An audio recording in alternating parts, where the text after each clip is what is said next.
Coming up on today's Locked On Bucks, 1 day removed from a first half massacre against the Utah Jazz. We pick through those pieces and re-examine what we saw. A tale of two halves for the Bucks, but taking a closer look at what some of the young players brought to the Bucks and what to expect from them for the remainder of the season, and also as we search for some good news and some hope to cling to in what has been a rough start to 2024 for the Bucks. We may have gotten it earlier today with some Jae Crowder news. We will dig through that and fill you in on all the details about a pending return for a big piece for the Bucks coming up next on Locked On Bucks. You are Locked On Bucks, your daily Milwaukee Bucks podcast, part of the Locked On Podcast Network, your team every day. Welcome into Locked On Bucks. I'm Justin Garcia. You can hear me on the Bucks Radio Network. She is Camille Davis. You can hear her on the Technical Foul podcast, as well as the Carry the G in MKE podcast. And we both thank you for making Locked On your first listen every day. We're free and available wherever you get your podcasts. Also viewable on YouTube, part of the Locked On Podcast Network, your team every day. Today's Locked On Bucks is brought to you by FanDuel. Make every moment more right now. New customers get $150 in bonus bets with any winning $5 money line bet. $150 if your team wins. Visit FanDuel.com/lockedon to get started. Camille, you and Frank went through the obit for the Bucks last night on the post game. But look, we're 24 hours removed from that. I don't think a whole lot of Bucks fans' opinions have changed on what it is that's ailing this team and how we got here. But I suppose, we shouldn't only present what the problems are. We should try to examine how do you improve things. Right. So let's start there. The defense is clearly the biggest problem. Not to say it's been the only problem with the Bucks, but that's where you have to start, with the defense and what we've seen here. I'm going to put all the pressure on you. Is there a way to fix this with this current iteration of the team, with the personnel and everybody that's in place? Is this defense currently fixable? My response to that first would be what do you define as fixable? Because if you mean fixable as in you're going to see an elite defense as we've seen in years past here under Mike Budenholzer, I would say no. I don't think this team has the personnel to do that. But if you ask me, can this team be fixed in the sense of maybe being a middling defense? I do still think that there's hope for this team to do that if they start playing a little bit more together, if they start playing without as many miscommunications, if they understand the assignment in front of them a little bit more clear. And I say it that way because we've seen proof that they can defend at an all right level. I pointed to their numbers in December, and in December defensively, they were the 14th best defense points per possession. They were allowing the second best opponent field goal percentage. And part of that is because teams had a lot of bad three-point shooting luck against the Bucks. So acknowledge that piece of it. But you also look at the fact that the Bucks weren't forcing many turnovers, which hasn't changed too much, which to that piece of it, I'm like, okay, Griff talked about what he wanted his defense to do, and he wanted a defense to force a lot of turnovers. They haven't been good at that. And the way that they've been trying to apply pressure is having guys press up on the ball 30 feet above. You have guys pressing, which is allowing the opposition to get straight line drives to the basket. And at this point, the sample sizes are telling us we're not getting enough turnovers to justify continuing to play this way.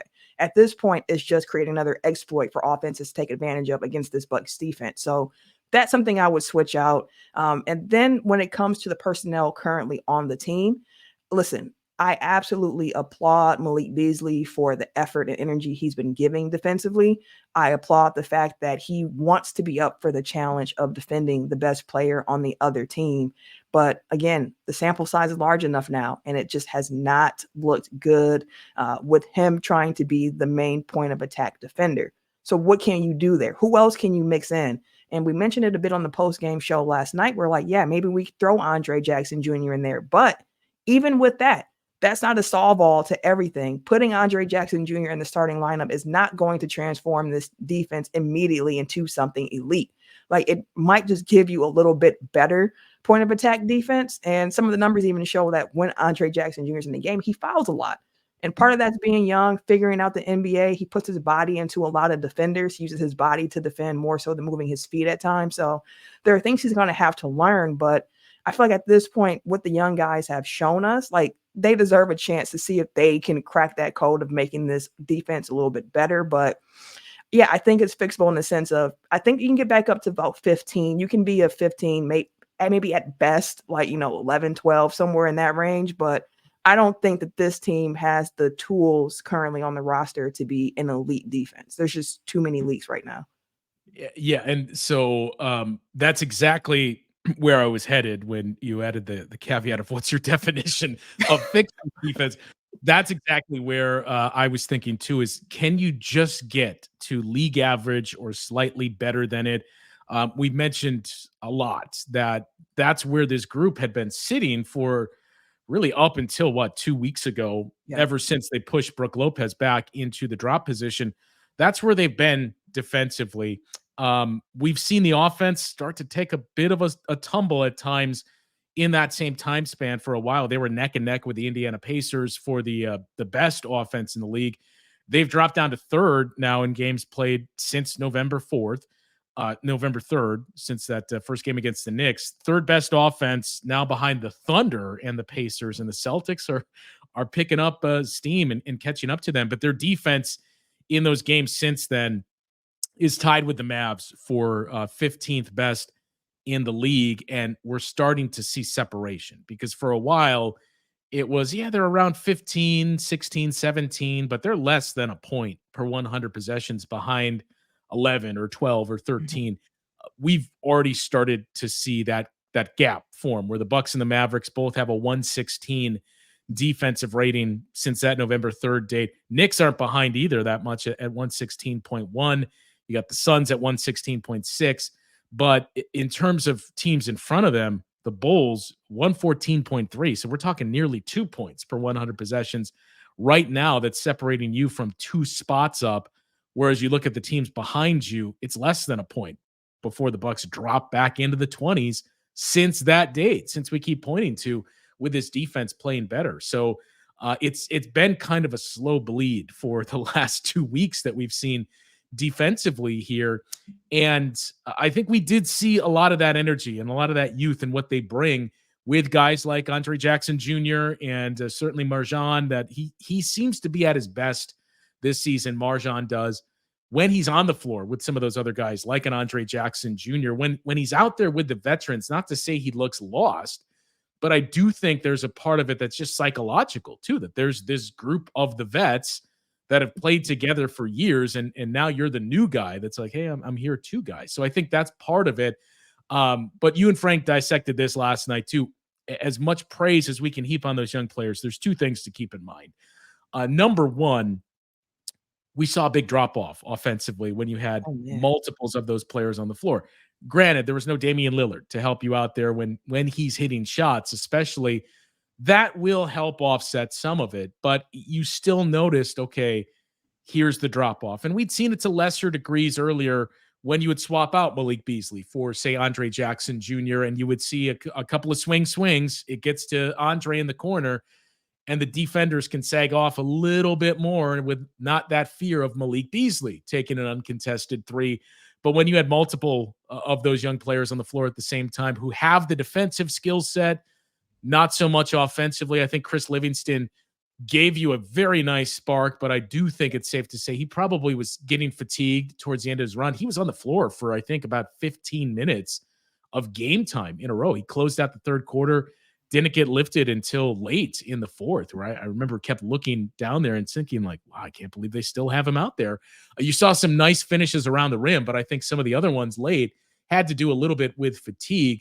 But it's a big drop-off when you see the offensive skill set of some of those other players going to them. So that's something that you're going to have to grapple with as well, of what's the trade-off and what we can accept and what we can't. The other part, and I do want to touch on this quite a bit more after the break, but you brought this up on the post game last night. And I do think it's something that we tend to overlook a lot of times when you get wrapped up in the excitement and growth that you're seeing from young players. And that's, keeping a focus on level setting and what to legitimately expect from young guys, not only on a per minutes basis per game throughout the season, but especially when we talk about these things that this team needs to improve for the postseason, to take a real hard look at what can you realistically expect from some of those young players to be contributing that when you get into a playoff minute. So we'll get into that discussion, and I mentioned some much needed good news for the Bucks in regards to Jae Crowder. We'll get to that coming up after the break. Well, it is time to talk to you about FanDuel, because the regular season in the NFL may be wrapping up, but that doesn't mean there is not time to get in on the action. You can still do that with FanDuel, America's #1 sports book. And right now, new customers get $150 in bonus bets guaranteed when you place a $5 bet. It's $150 in bonus bets, win or lose, through FanDuel. Their app is easy to use, and there are a number of different betting options that you have. Live same-game parlays. You can find bets in the new Explore tab. You can make a parlay in the Parlay Hub. It's the best way to find popular parlays. All of that and more. So don't hesitate. Visit FanDuel.com/locked-on and make your first bet a layup. That address again, FanDuel.com/locked-on, LOCKEDON. FanDuel, official partner of the NFL.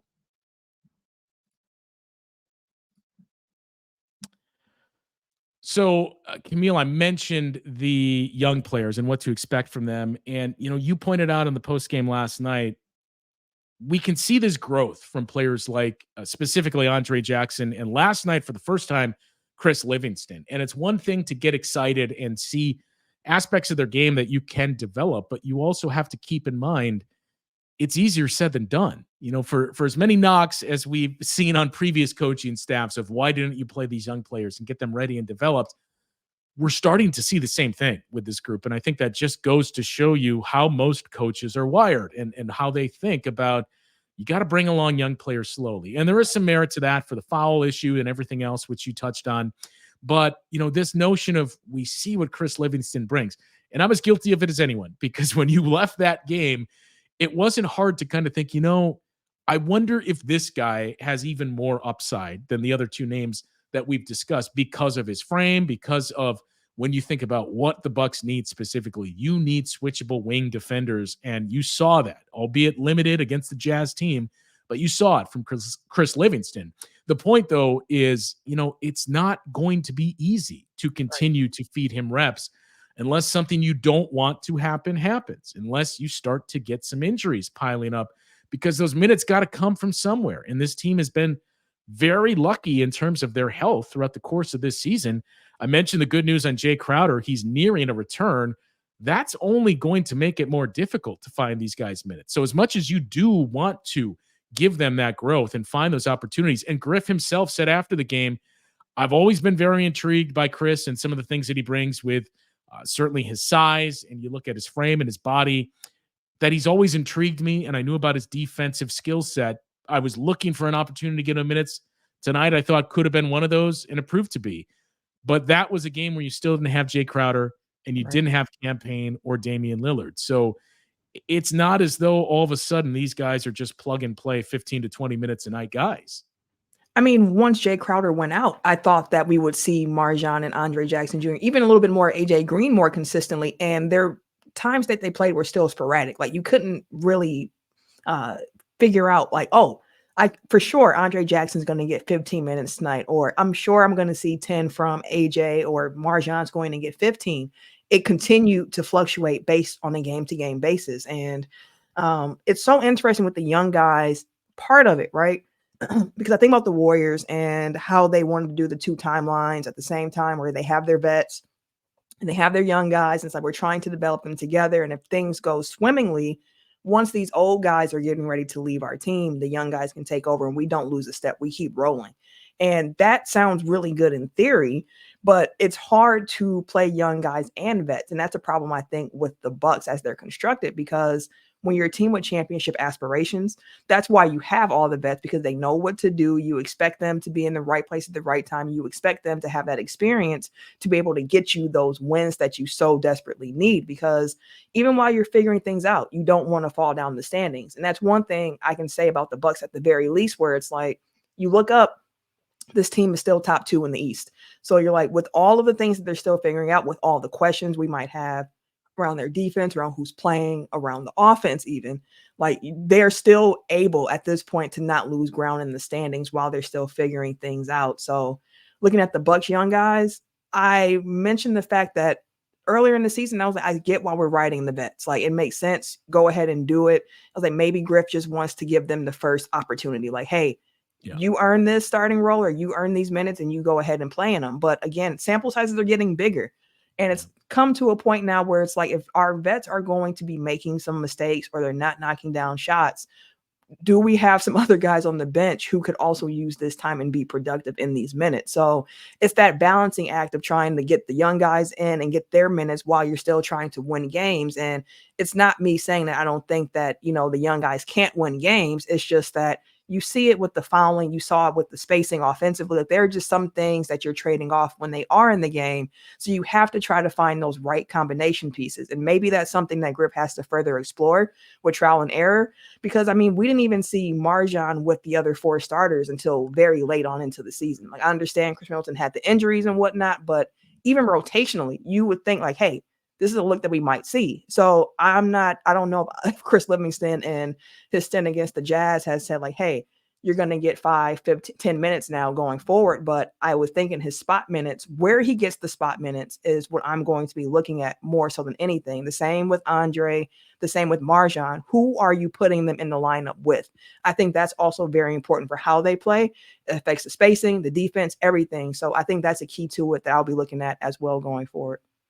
Yeah, and I do want to get your take on the trio of the young guys and what you've kind of taken away from all of them so far this season. But I think you're starting to hit that point on the point that you brought up about giving vets the opportunity first. And it's the same conversation as, I'm sure it's intensified in the last couple of days here, but it's the same thing that we went over with Malik Beasley in the starting lineup, in that he was your starter from day one.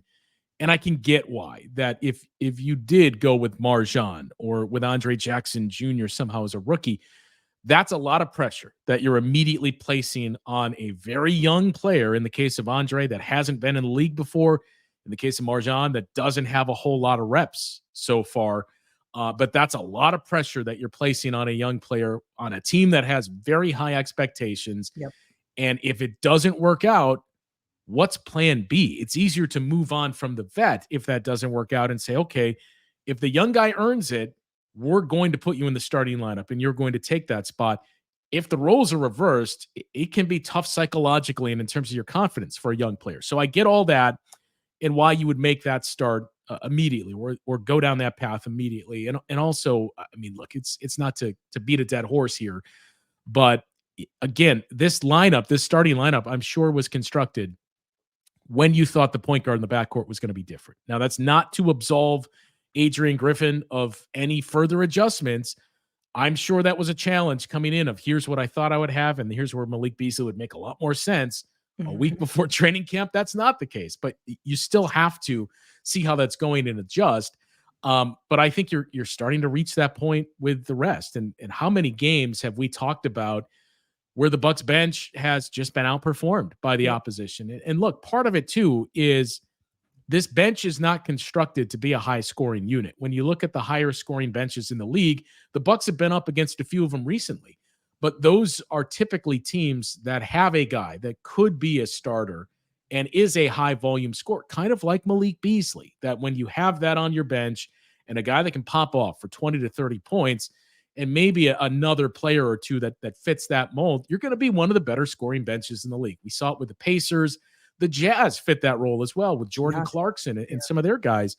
That's not how the Bucks bench is constructed. It's more in line with how the early benches under Bud were, where the thought was just don't give up the lead. We're going to bring you in here, play defense, don't sacrifice the lead. And the group hasn't been able to do that either because of some team-wide defensive issues that we've seen. So I don't think it's the time is running out, but you're starting to reach the point where it's, look, we need to see you playing like the numbers on the back of your basketball card. Otherwise, maybe we do have to examine some other things, and we do have to start to try to find a way to force some minutes to that trio of players, whether it's Chris Livingston or Andre or MarJon. All of that said, I know part of it is certainly positional dependent here, but your 40 game assessment, in the case of Chris Livingston, it's really just a handful of games that we've seen him overall. But which of those three guys do you think has the best chance at contributing, not this year, but in the most immediate future for the Bucks? It's an interesting question. And the Chris Livingston piece is like, this is interesting because of his body shape as well. I believe he's like 6'6". He's very solid. 6'6", 6'7", and a very, very highly touted high school prospect. Yeah. He had that pipeline through Kentucky as well. So you can see all the tools and what got him there. Yeah, and it's definitely intriguing. And at this point, I feel like I don't have a big enough sample size on Chris to really be like, he's the one. But I tell you what, after seeing him last night in those spot minutes and just what he was able to do getting thrown in for like really his first extended NBA run, it was kind of impressive until he kind of ran out of gas. Like in the fourth quarter there, it seemed like some more mental mistakes were being made, and understandable. But Andre Jackson Jr. is somebody with an interesting skill set, where it's like outside of the defense, like the passing ability, the hustle, the athleticism. And this is a Bucks team that needs some athleticism and some speed juiced up on this roster. So Andre really intrigues me, but everydayers know I've been a MarJon fan since draft day because I felt like he has the tools, and I still believe MarJon can contribute something positively to this team, especially in those times where it seems like his confidence is high. And he's really also looking to initiate some offense as well, because of those three guys, MarJon offensively gives you the most. Just what he's able to do with the ball, how he's able to create. Defensively, I feel like you get the most from Andre at this point over MarJon. And Chris is kind of like that question mark at the moment. So all three are really interesting, and I know we have the trade deadline coming up, so these might be names that you're hearing dangled in trade rumors and offers, whatever the case may be. And the one side of me is like, I get it. If we can improve our team, you got to take a look at doing it because we're in a championship window. But the long-term fan of me is also like having some young guys who we can develop, especially with the salary situation here. If any of these three guys can hit, like, you found something here, and that's going to be important for this team as well. So jury's still out, but offensively it's MarJon, defensively it's Andre for me at the moment. Chris is kind of a question mark.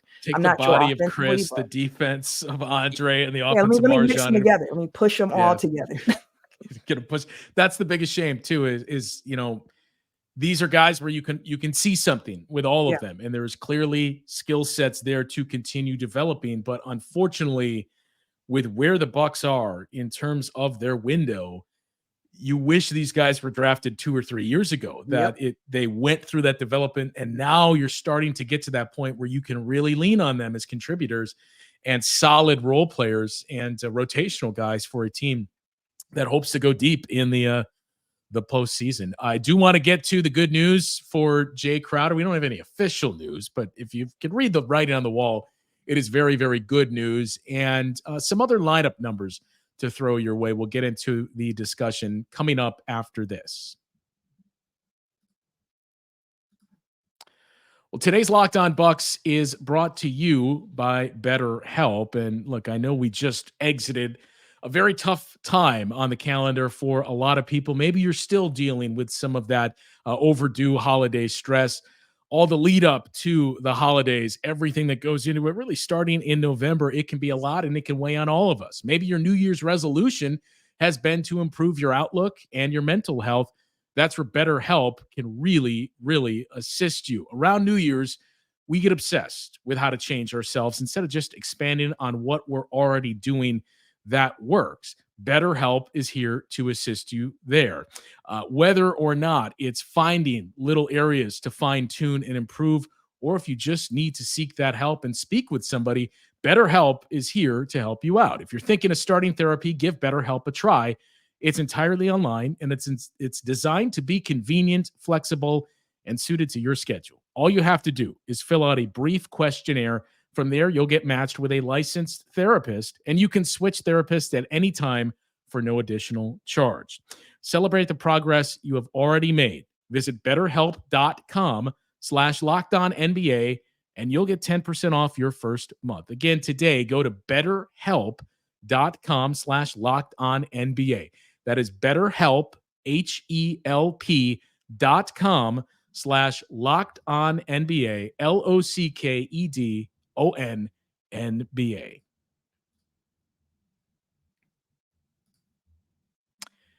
And we'll also remind you here as you're viewing this Locked On Bucks on YouTube, if you like what you see there and you want to hear more about other NBA teams, or if you want to get ready for the NFL playoffs, Locked On is here to assist you as they've launched the first ever national sports 24/7 streaming channel on YouTube, Locked On Sports Today. It is here for you 24/7 as they cover the top stories of the day with the local experts of Locked On, plus our national shows that cover every league. Go to Locked On Sports Today on YouTube and subscribe to the first ever national sports 24/7 streaming channel. Camille, I mentioned the good news, so we'll start with that. Jae Crowder was assigned to the Wisconsin Herd earlier in the day on Tuesday, since recalled. We don't really have a timeline per se, and there's no word on when that return to the floor is going to be. But it does really feel like it's going to come this week at some point during the homestand. Monday, earlier this week, that was the 8-week mark for Jae Crowder, and the initial timeline on this injury was 6 to 8 weeks. So we've heard for the last 2 weeks or so from Griff that Jae Crowder is progressing well. They didn't give a timeline on we expect him to return around this date or by then. But it is getting close, and seeing things like him getting assigned to the Herd to go through some of those workouts leave you very, very encouraged for a player that, as we've mentioned a number of times in recent days and weeks here, Jae Crowder's not going to fix everything. He's not the magic wand where all of a sudden your defense hits those levels that we're calling for, but he's going to do a lot to help it. Yeah, I'm so glad that you said that, because when Jae Crowder went out, it was a blow to this team. Jae Crowder was playing fantastically for this team. And if you look at just the numbers alone, you're going to be like, I don't see why you're so excited about this dude coming back. Like, what am I doing with 8 points a game in 26 minutes? Like, what are you talking about? But it's the fact of the matter that he was shooting like 50% from three prior to his injury. Now, I don't expect for that to remain. Like, that's ridiculous, but he's shown that he's a good 3-point shooter. He can space the floor, and defensively, he allows the Bucks to unlock some different lineups as well, because he can be that small ball four, which is something that we saw Griff try with Andre Jackson Jr. more recently. And I was like, that actually really intrigued me a bit as well, having Andre next to Giannis, and maybe with Jae coming back, seeing some of those more small ball lineups, maybe you do see Andre out there as well, so they can kind of switch back and forth, whatever the case may be. But Jae coming back helps the defense. He's a veteran who communicates, who knows what he's supposed to be doing. He's played in multiple different schemes. He's savvy, and he helps get other players in the right position as well, which is what you normally see from Brook with the drop, where he's quarterbacking guys on where to be. And you can get that also from Jae Crowder, that vet aspect of him, and the spacing the floor. And what excites me the most is what I mentioned, is like the lineups we can unlock, because we've seen Bobby, we've seen Brook, we've seen Giannis, we've seen this front court with the mix of those three. And for some teams, you're going to need that size. Like, it's not to say that, get rid of Brook or get rid of Bobby right away. Like, there are some lineups where you can say like, hey, we need the size here. But for a lot of teams, especially those who go fast, and if Griff is wanting to switch everything as well, Jae Crowder feels a lot more suitable for that role than a Bobby Portis does. And I'm just looking forward to seeing what he's able to unlock with this Bucks roster when he gets back. Yeah, and it's tough to really point to anything concretely here with Jae, because the injury came so early in the season. It was 9 games, I think, that he ended up playing in before the injury. And the other part of it is that was a moment when the Bucks offense was not this second-ranked or third-ranked offensive unit that it's been largely for the last month, 6 weeks, 2 months. So there's those caveats to add to it, but you mentioned the defense and the different lineups and things that unlocks for you. And I think, look, the two big things are we've kind of seen, and as you listen to other coaches, and Eric Spoelstra did a video, I remember about a year ago for NBA.com where he was walking through pick and roll defense and the challenges with it, what the league has kind of adopted and what's the best route for it. And I mean, he doesn't say this, but when you listen to him, you can kind of get the feeling of, okay, Spo thinks, and it's not just Spo, all of us do. The best way to combat this is you need to be able to switch. You need switchable guys. I mean, think about Miami's defense and Bam Adebayo, that he can protect the rim, he can switch and play on the perimeter. And that's what Jae Crowder allows you to do, that you can play Giannis at the 5 in those spots. Jae Crowder can be that small ball 4, and you can switch a lot of looks. And especially with some of these young guys that we talked about, you can probably sprinkle in one of those guys and still be able to switch quite a bit on the perimeter. Their numbers in those minutes with Jae Crowder on the floor, and looking at specifically minutes and lineups where it's been Jae Crowder and those two big pieces in Giannis and Damian Lillard, the offense has just been basically okay. Again, that was early in the season when this team was still figuring things out offensively. Just okay. 110 offensive rating, but a 108.1 defensive rating, 96th percentile.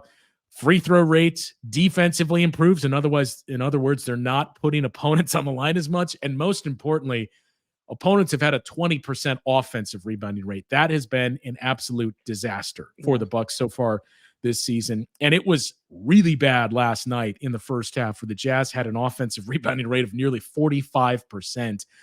So that's a big area where he can help you improve. And the same in those lineups if you had Chris Middleton too, where it's just figuring out who's the 5th guy. But you got Giannis, Dame, Chris, and Jae Crowder out there. Again, very switchable.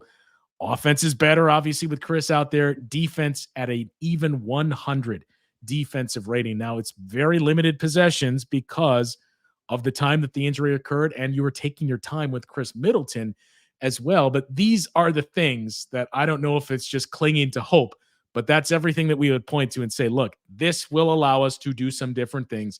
It's not going to make us elite for 48 minutes, but it's going to help quite a bit. And that's what they need. They just need some help. And so far in January as well, we've spent the episode speaking about the defense, but you mentioned on the fact that the offense it's been a little shaky a little bit recently. And part of it just comes from the fact, like, Dame had an outstanding December. He started off January pretty slow. And when one of your main points of the offense just hasn't been able to knock down shots, it makes it a little bit more difficult. I believe Dame shooting like 16% from 3 in the month of January, which we know he's better than 16%. We just saw him come off of a December where, he was playing really well. So that's part of it as well. So yeah, getting Jae back in definitely doesn't fix everything. There's no magic bullet with this team. It's a few different things, which is why all the conversations around the Bucks are so interesting, where people are focusing like it's just the coach, or it's just the personnel, or it's just the rotation, where it's like it's a bit of everything. It's also some effort. So you hope that the Jazz game was the low point of the season. And one thing I will say, just to end it positively on that note, is at least they didn't give up on each other. Like, that is something that they didn't give up in that game on each other. This is a locker room that has a lot of vets in it, and a lot of vets have been through situations. So hopefully they're able to stick together, come together, and play better, because what we've seen so far in January, we know they can be better than this. We know they can. We know they have to be better. That's the part. As well. That's the part. A good way to wrap it up on a positive note. We'll be back again tomorrow and to take a closer look at a big one with the Boston Celtics coming to town right at the time that you would fear the most with the way the Bucks have been playing here. So we'll preview that matchup with the Celtics, maybe some more updates and a timeline on Jae Crowder and his return to the floor as well. If you haven't already, give us a subscription on YouTube. You can catch all the live shows that we drop over weekends, and sometimes it's just impromptu as well. Let's just go live today. So you'll be up to date on all of those. For Camille, I'm Justin. We will talk to you once again with more Locked On Bucks tomorrow.